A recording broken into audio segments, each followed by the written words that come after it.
The notification came through at 3:17 a.m. A soft blue glow from my phone screen spilled across the ceiling and my heart pounded in my chest.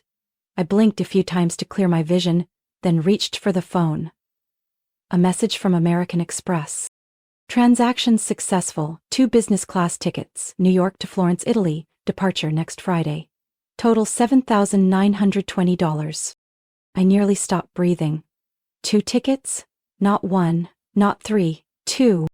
In that moment, something inside me froze.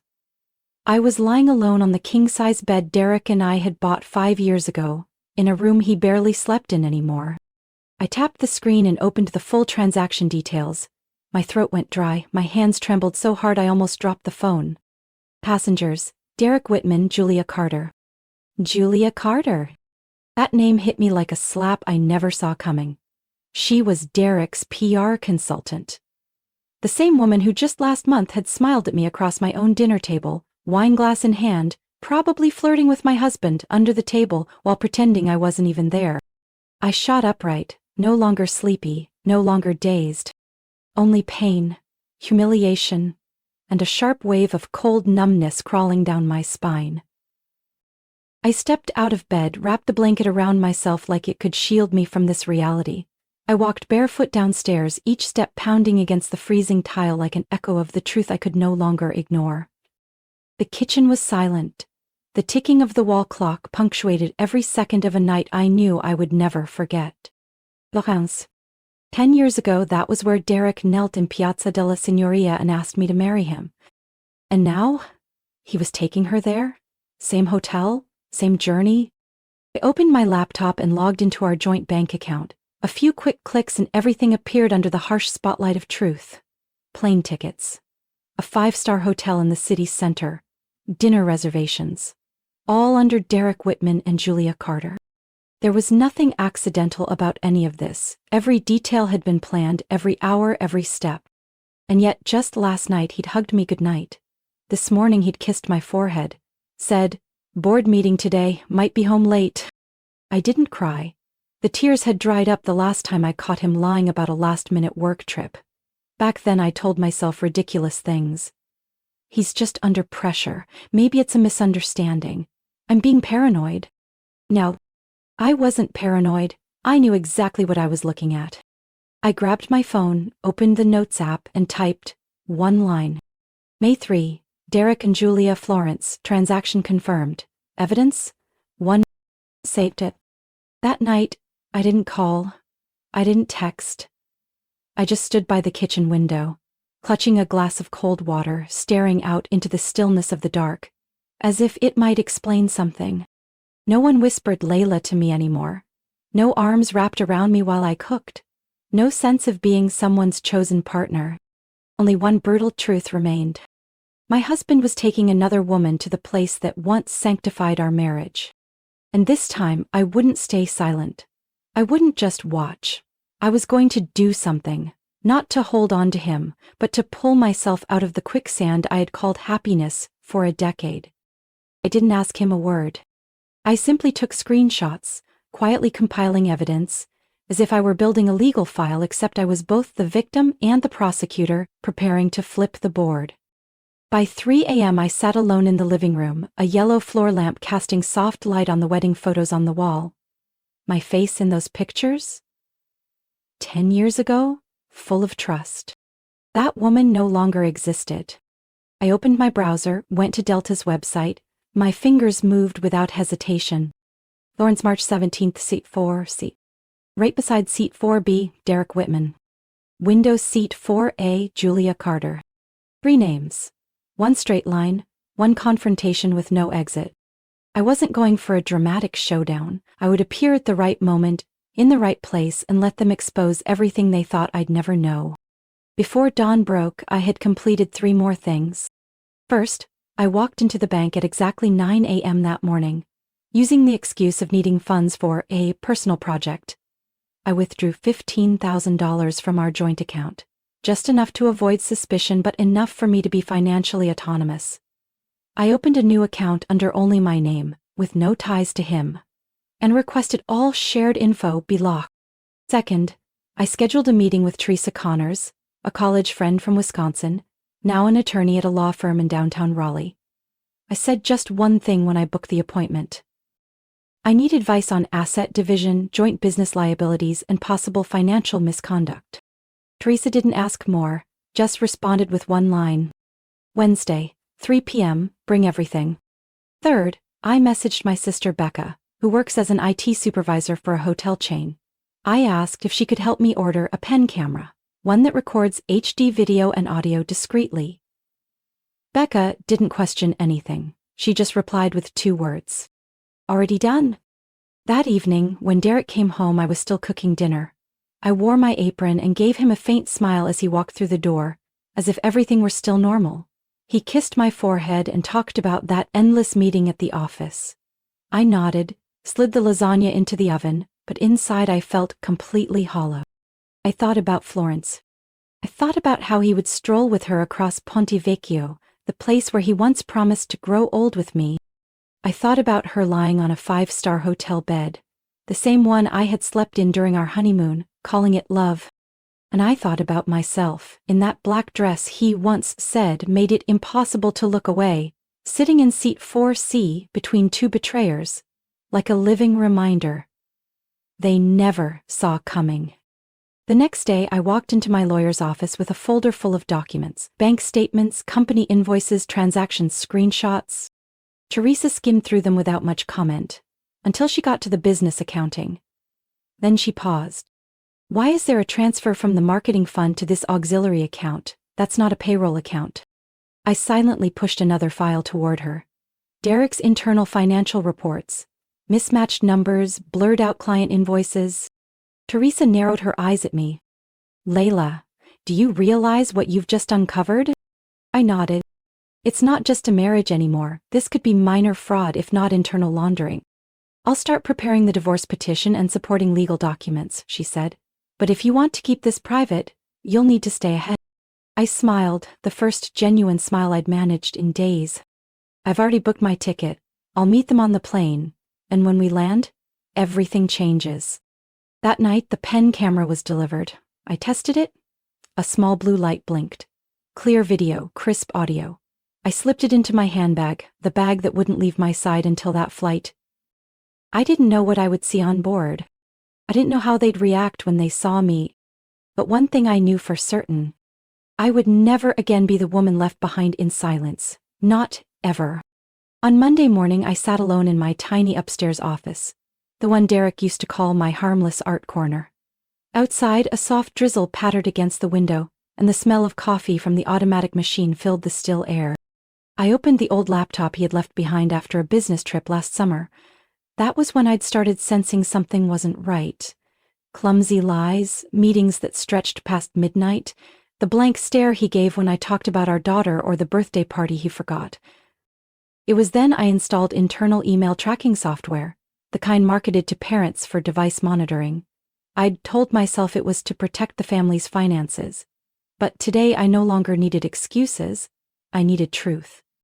I logged into the hidden inbox where the software had been forwarding his emails for months. My heart pounded like it was trying to break through my chest. I had never opened it. I'd been too afraid, not ready. But now, I was ready. A few clicks and hundreds of emails surfaced. Julia presentation slides. Florence, reconfirming the itinerary. I didn't expect to miss you this much. I froze. 18 months, a year and a half. This wasn't a lapse in judgment. It was a long-term strategy. A second life Derek had built, while still holding me every night as if everything was fine. I kept reading. Every message, every attached photo, every line of itinerary they had quietly planned. But what chilled me most wasn't the affair. It was the wire transfer buried in a confirmation email. $2,800 from the company to an account labeled Secondary Marketing Support, recipient J. Carter Media. I clenched my jaw. Julia Carter didn't own a company. That was a shell account. And that money? It belonged to the family business, the one I co-founded with Derek back when we were 2 broke newlyweds renting a garage as our office. It didn't stop there. I found more emails. Repeated, advance payments, increasing in size month after month. First a few hundred, then thousands, and eventually a $27,000 transfer to a foreign bank with a name I didn't recognize. I felt myself go numb. I couldn't handle these numbers alone, but I knew exactly who could help me. Marcus Dunn. The company's head accountant, someone who'd been with us since day one. That afternoon, I met Marcus at a small cafe in Cary. He arrived 5 minutes late, still the same tall, quiet man who instinctively adjusted his tie before sitting down, just like always. I didn't waste time. I slid a USB across the table. These are Derek's wire transfers and internal emails. Look through it and tell me, am I crazy? Marcus didn't ask any questions. He opened his laptop, plugged in the USB, and his eyes scanned the data line by line. After 10 minutes, he looked up, voice low and rough. Layla, this is worse than I thought. Some of these transfers cross the legal threshold. There are clear signs of financial misconduct. I clenched my hands in my lap. Even though I had suspected it, hearing it aloud still felt like a blade through the place I used to call home. Marcus continued. Emotional insufficient count names, fabricating marketing invoices. If this gets investigated, Derek could lose everything. I looked straight into his eyes. If I don't act, I'll be the one dragged down with him. He nodded slowly. That evening I called Ramirez, an old friend from college, now a financial crimes detective at the Raleigh Police Department. She once joked with me, if you ever need to crack open your husband's accounts, just call me. I gave a tired laugh when she picked up. Jules, that joke from back then, it's real now. She was quiet for a few seconds, then gently said, talk to me, I'm listening. I told her everything, no filters. Every email, every wire transfer, every plan Derek made without knowing I had read it all. Ramirez was thoughtful. Layla, this is textbook fraud. If you want to pursue it, I can help, but you'll need solid legal evidence. I replied, I will. I'm already on my way. On Friday morning, I arrived at JFK Airport 3 hours early. The sky was cold and gray, gusts of wind slipping past my heavy coat and chilling my spine. But my mind had never been clearer. I had printed everything, divorce papers, financial evidence, Derek's board resignation letter, and a legal summary from Teresa outlining exactly what consequences he'd face if he refused to cooperate. It was all tucked neatly inside a dark blue envelope, clipped securely inside my handbag. I passed through security and boarded through the business class priority line. Seat 4, center seat, was ready. I sat down, buckled my seatbelt, and pulled out a disguised recording pen, clipping it inside my coat pocket with the tip pointed to the right. A flight attendant smiled at me. Can I get you anything before takeoff? I glanced up and gave her a subtle smile.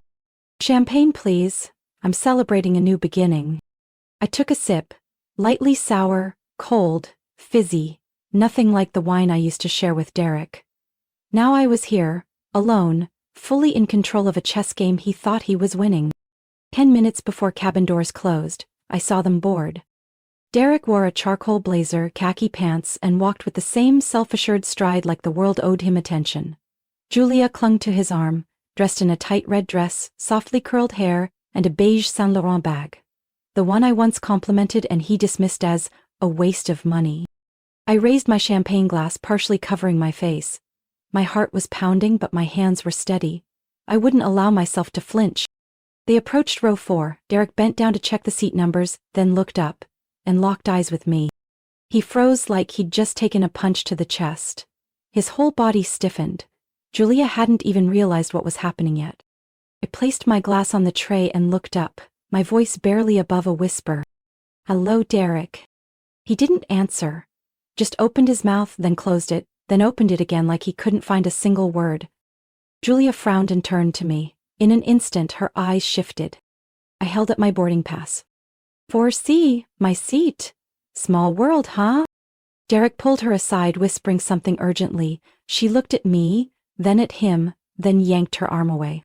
You've got to be kidding me. We've confirmed everything, the flight attendant interrupted. Please take your seats so we can prepare for departure. With no choice left, they sat down. Julia by the window, Derek in the middle, caught between the woman he was with and the woman he betrayed. I pulled the blue envelope from my bag and placed it gently on Derek's lap. Go ahead, open it. We've got a 7-hour flight, plenty of time for you to read every word. He glanced at it, then at me, trying to read my expression. But I didn't flinch. If you don't sign everything before we land, exactly 24 hours later, 3 emails will be sent. 1 to the company board, 1 to your parents, and 1 to our daughter. Paused, locking eyes with him. You know exactly what I'm talking about. Derek gripped the envelope but didn't open it. Julia leaned forward. Who do you think you're threatening? Derek, what is she talking about? I turned to her, my voice free of bitterness, just cool, calm, and full of a deeper disappointment. You really don't know? He didn't just lie to me, he lied to you too. The money he used for this little Florence trip? He withdrew it illegally from the company's project fund. It's not legal, it's not clean, and it's not safe. Julia's face went pale. She recoiled from Derek like she'd touched fire. Derek whispered.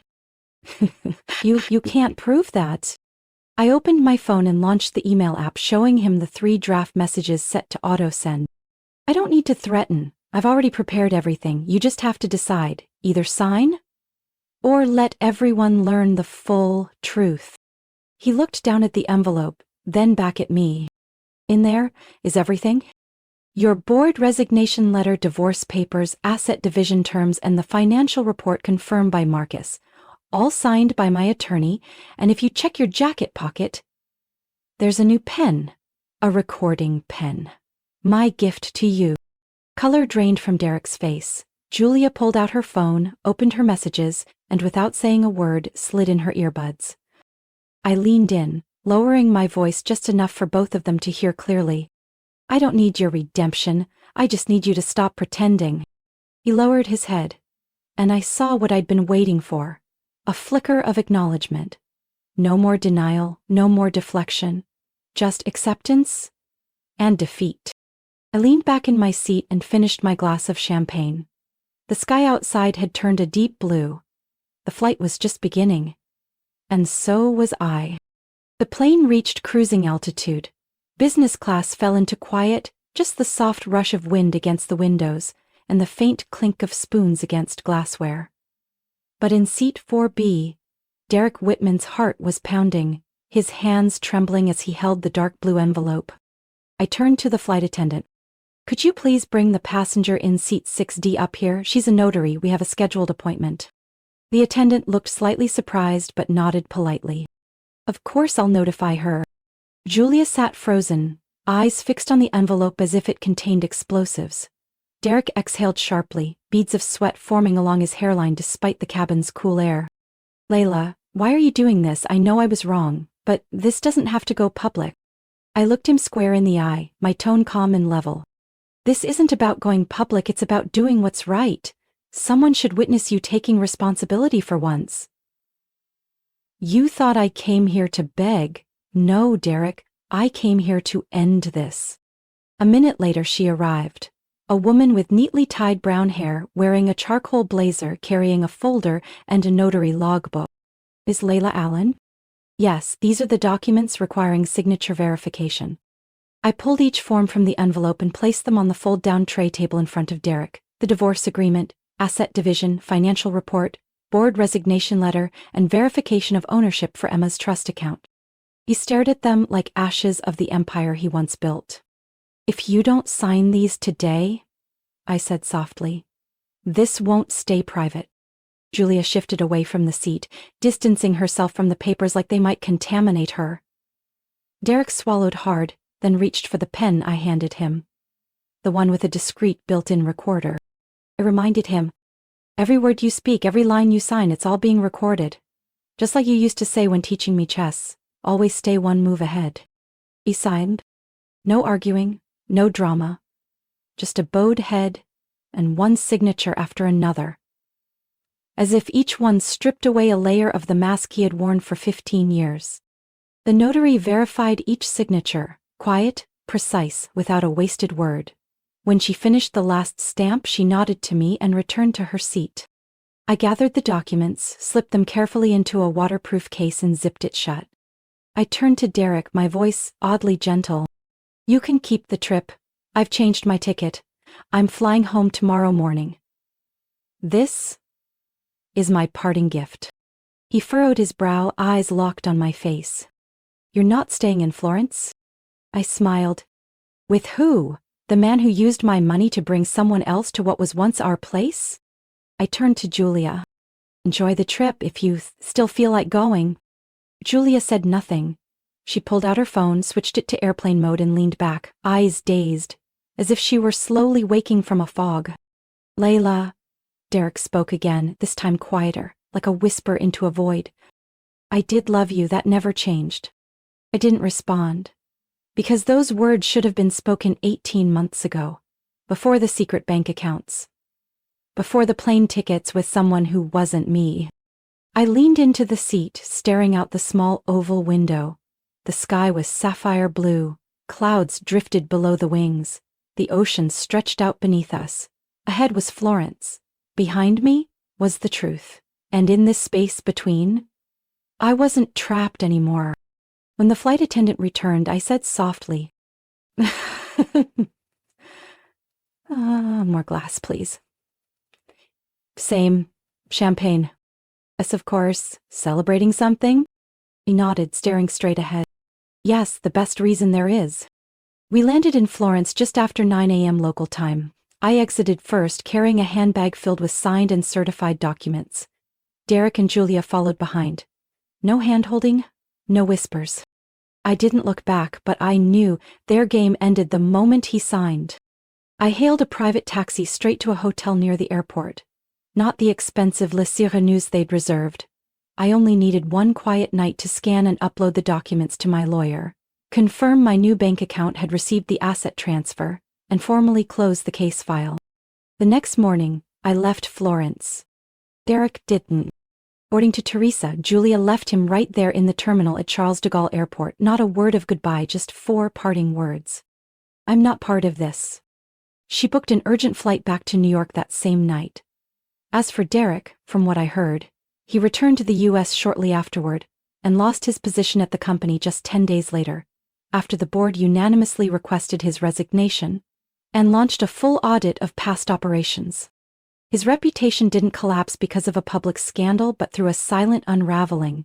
No one stood up for him, no one wanted to be associated with an executive accused of internal financial misconduct. Though not criminally charged, his name no longer carried any weight in the industry. 3 months later, Derek moved to Arizona to live with a cousin who ran a small accounting firm in Flagstaff. From a man who once managed a company of over 80 employees, he now sat behind an old wooden desk, logging payroll and reviewing invoices for a truck parts supply shop. And me? I retained 40% ownership of the company. The remaining shares were redistributed under a senior leadership transition clause. I didn't return to manage it, but I appointed Marcus as the new CFO, and the profits became a steady source of income for me and my daughter. I sold the house in Cary, once our family home, which had become more of a museum of grief, filled with framed photos and a kitchen that no longer echoed with laughter. I moved to Asheville, rented a 2-bedroom apartment with a balcony overlooking the Blue Ridge Mountains. Just enough space to brew coffee every morning and watch the mist lift off the hills. I wasn't in a hurry to start something new. No one rushes after an earthquake like that. Then one day, Emma knocked on the door. She stood there in a gray sweater, bare-faced, holding a paper bag with the logo of the bakery we used to visit together. She went still as I opened the door. I didn't say anything, just stepped aside. Emma walked in, placed the bag on the table and pulled a USB drive from her coat pocket. "I was at Dad's house last week. He left his computer unlocked. I saw everything." I didn't ask what she saw, I just nodded. "I was mad at you. For being quiet, for not fighting, for not explaining. But now I understand. How much you held back just to protect me." We sat together for hours. No screaming, no need to say it all. Just being there was enough. And when Emma gently took my hand, I knew I had regained not only my freedom but also the trust of the daughter I had always tried to protect. That evening, I opened my laptop and typed the first lines of a new project. Financial recovery consulting after divorce for women. Not to make money, but to give back what I once lost: agency, control, and self-worth. I used to believe marriage was the reward, but it wasn't. Peace after the wreckage. That's the real reward. and I'll never let anyone take it from me again. 1 year later, I am sitting at a small cafe by the Arno River in Florence. The city that once marked the end of a marriage, now marking the beginning of something else. The early spring air is crisp. A breeze drifts in from Santa Croce Square, carrying the scent of toasted bread and the sound of a violinist playing on the corner. I sip my cappuccino, notebook in hand, sketching out my next lesson for the Building Financial Freedom After Divorce course. The fourth one in just 6 months. I launched Reclaim Her last October, starting in a tiny office above a bookstore in Asheville. I didn't expect personal consultations to fill up so fast. Emails now come in daily from women across the country. Women once silenced in unfair marriages or stripped of their autonomy in their own homes. They didn't need me to save them. They just needed a map. The one I had to draw myself, with tears, silence, and relentless will. And now, I'm sitting in the very place that was once my private battleground. Without bitterness, without triumph. Only the quiet clarity of someone who stepped out of the invisible cage built by others. My phone chimed. A message from Emma. "Almost there. Are you still at the same cafe?" I smiled, looked up and saw her walking down the street, holding a bouquet of white tulips and a backpack speckled with watercolor stains. Emma is now studying gender and social culture at the University of Bologna through an exchange program. She says someday she wants to combine academia with outreach, helping single mothers access education and financial resources. When I heard that, all I could do was grip her hand, speechless. Because I knew she had chosen her path by looking at the cracks in my heart and turning them into someone else's escape route. Emma reached the table, cheeks pink from the cold, and took the seat across from me. "What are you writing, Mom?" "Intro for the new course." "How are you going to start it?" I paused, then wrote the first sentence in my notebook. "We don't need revenge to be seen. We just need to step out of what once held us and not look back." She read it, then nodded. Strong and very you. I didn't deny it. Because it was true. I didn't need dramatic vengeance. I just needed my daughter's gaze to carry the trust I once thought I'd lost. We ordered food and talked until the streetlights reflected off the river's shimmering surface. Then Emma said, "You know, Mom, I used to think you were the most passive person I'd ever met. Now I think you're the bravest." I laughed. Bravery doesn't mean you're not scared. It means you keep walking even when your hands are still shaking. She smiled, then reached for my hand, the way she used to when she got a bad grade or had a fight with a friend. In that moment, I understood something. My victory wasn't in court, or in the asset agreements or the financial documents. True victory was realizing I no longer needed permission to live as my full self. Freedom doesn't arrive with fireworks. It comes as a quiet exhale when you no longer feel the need to prove anything to anyone. We stood and left the cafe as night fully settled in. Florence still shimmered like the first time I visited with Derek, but now I wasn't walking beside someone in search of feeling enough. I was walking with myself, with a healed heart, and a daughter who understood that the strongest woman is the one who knows when to walk away. Layla's story isn't just about leaving a broken marriage. It's a clear reminder that when pushed to the edge, women can rise and rebuild their lives with both strength and serenity. In today's world, more and more women are learning to let go of what wounds them, not for revenge, but to reclaim their freedom, their worth, and the voice that was once buried. Living true to yourself isn't selfish. It's the first step to healing. What do you think about Layla's choice? Would you have done the same in her place? Share your thoughts in the comments, and don't forget to follow the channel for more heartfelt stories about family and life.